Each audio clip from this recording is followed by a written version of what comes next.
Terhadap hak terlampor, saya mengajukan dissenting opinion, sebagaimana disebutkan di atas.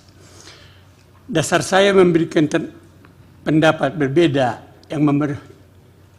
yaitu pemberhentian tidak dengan hormat kepada hakim terlapor sebagai hakim konstitusi in caso Anwar Usman karena hakim terlapor terbukti melakukan pelanggaran berat, seperti disebutkan tadi. Sanksi terhadap pelanggaran berat hanya pemberhentian tidak dengan hormat dan tidak ada sanksi lain sebagaimana diatur dalam pasal 41 huruf C dan pasal 47 Peraturan Mahkamah Konstitusi nomor 1 tahun 2003 tentang Majelis Kehormatan Mahkamah Konstitusi. Satu hal yang menggembirakan saya ialah bahwa dalam rapat-rapat Majelis Kehormatan yang membahas laporan mengenai dugaan pelanggaran hakim konstitusi terlapor dan fakta-fakta yang terungkap dalam sidang dan rapat pembelaan hakim terlapor, keterangan saksi, termasuk hakim konstitusi lainnya yang didengar keterangannya, pendapat kami bertiga sama semua. Dan terjadi diskusi yang sangat substansif, namun saling menghormati, dimaringi dengan saling senyum, selalu senyum. Namun dalam membuat kesimpulan dan penentuan sanksi terhadap hakim terlapor Anwar Usman, kami berbeda. Dengan saya harus memberikan dissenting opinion.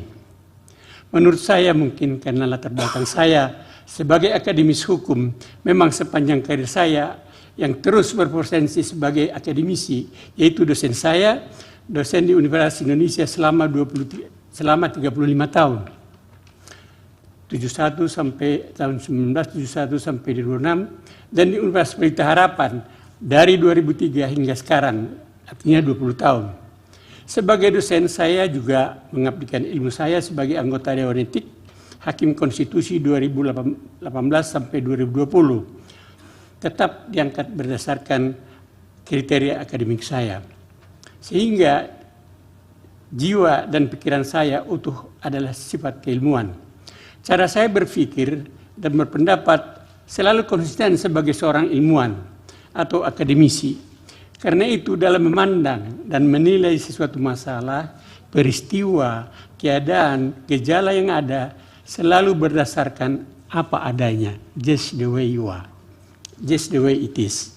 Itulah sebabnya dalam memberi putusan pada pelanggaran kode etik ini dari perilaku hakim konstitusi aku, saya memberikan putusan sesuai aturan yang berlaku dan tingkat pelanggaran kode etik yang terjadi dan terbukti, yaitu sanksi bagi hakim terlapor berupa pemberhentian tidak dengan hormat sebagai hakim konstitusi, sebagai hakim. Saya gembira bahwa dalam membuat putusan ini kami bertiga bersikap saling memahami dan dalam suasana batin penuh senyum yang diakhiri dengan bersalaman dan bergembira. Semoga Tuhan Yang Maha Esa memberkati kita semua.